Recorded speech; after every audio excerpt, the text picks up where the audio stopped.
Hey, welcome back to my channel. In today's video, I'm going to be reviewing one of the shortest first-class flights in the world on board Singapore Airlines from Jakarta Soekarno-Hatta Airport to Singapore Changi Airport on my recent flight in May 2025. This flight had some of the best flight crew that I've ever experienced on Singapore Airlines, and that's saying something because the airline already sets a very high standard. But in addition to the service, I'm also going to be reviewing the lounge beforehand in Jakarta Airport, the seat, the food and drink, the amenities, and the overall flight experience. Our journey today from Jakarta to Singapore clocks in at 902 kilometers and takes just over an hour, making it not only the shortest first-class flight in the Singapore Airlines network, but one of the shortest first-class flights in the world. Our trip today begins with a journey to Jakarta Airport Terminal 3, where our flight departs from. This is Jakarta's newest and most modern terminal, and it's always a pleasure to fly out of. As this airport has electronic gates for immigration, I'm through in about a minute.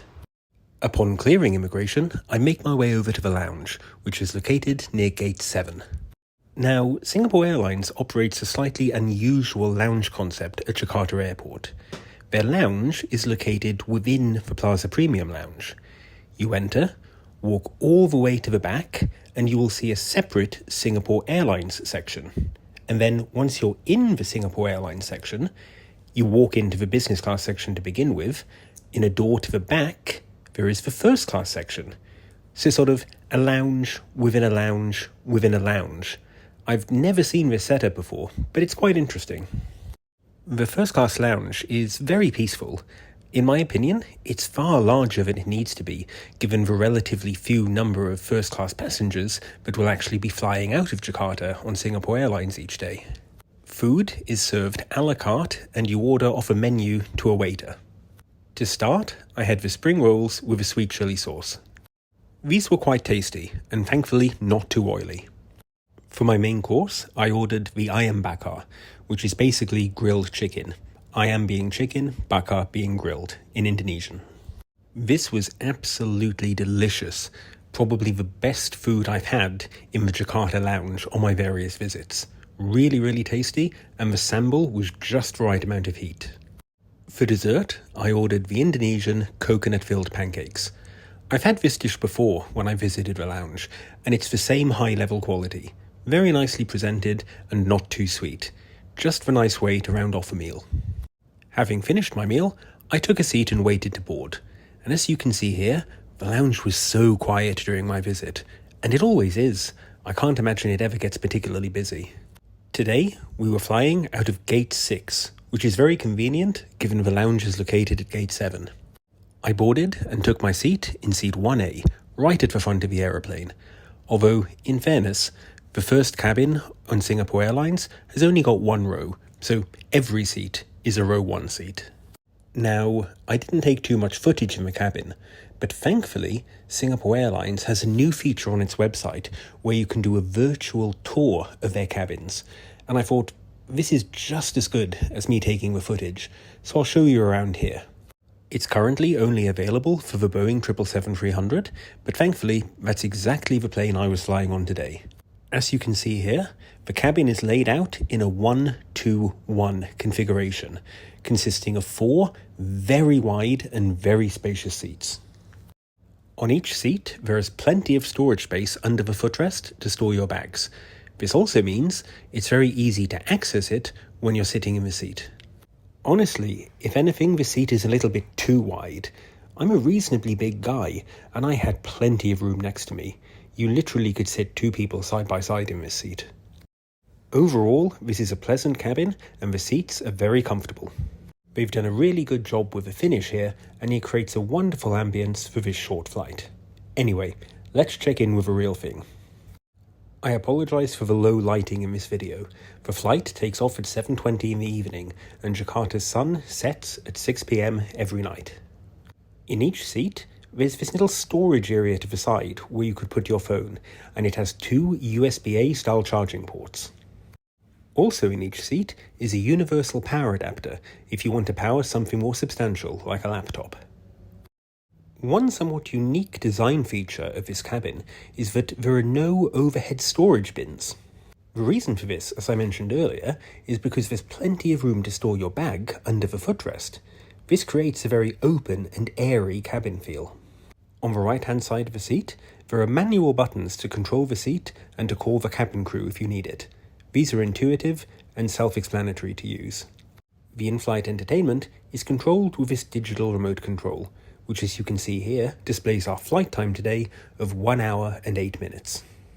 About 20 minutes after I boarded, we began our pushback from the gate and our taxi to the runway.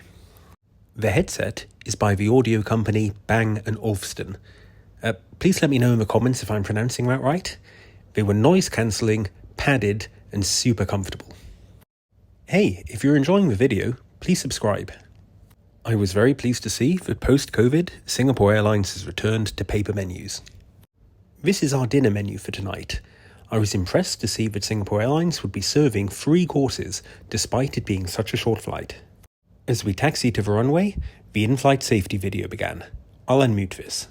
Equipment of this aircraft may differ from that of other aircraft. Please give us your attention as we bring you through this important safety briefing and on a journey through Singapore.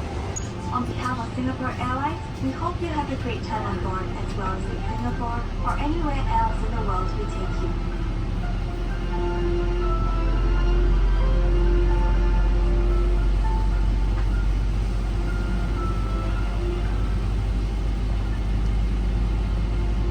The taxi to the runway took only 4 minutes, and we were ready to take off.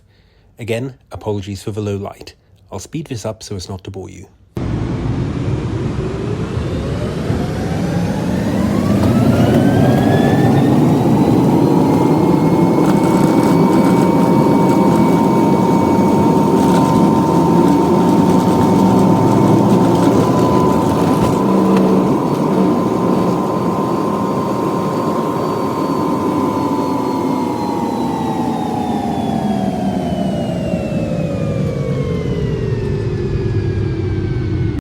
Unfortunately, the takeoff was anything but smooth.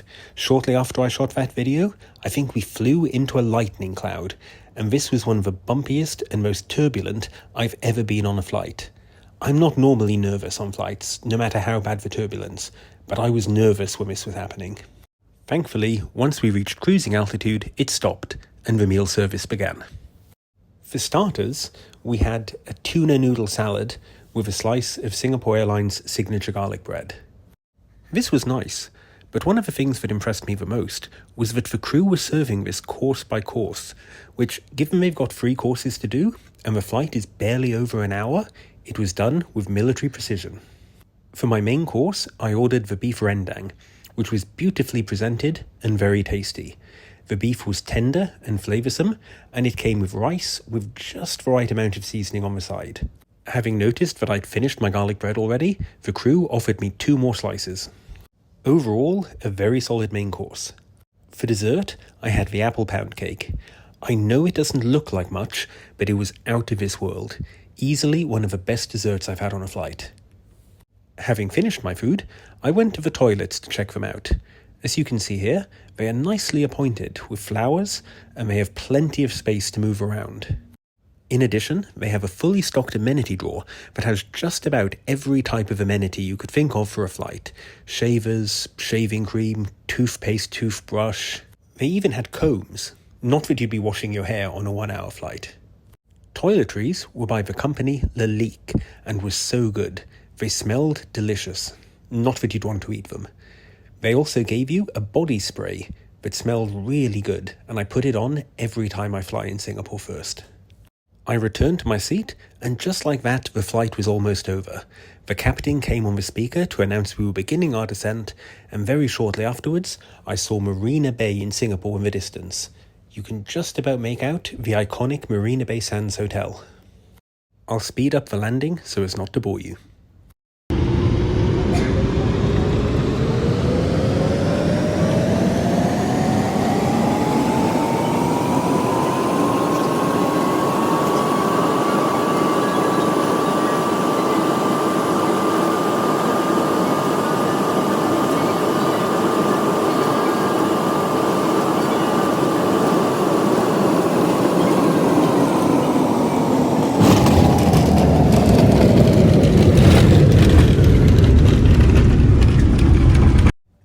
reasonably smooth landing, all things considered, for this flight, and we made our way to the gate.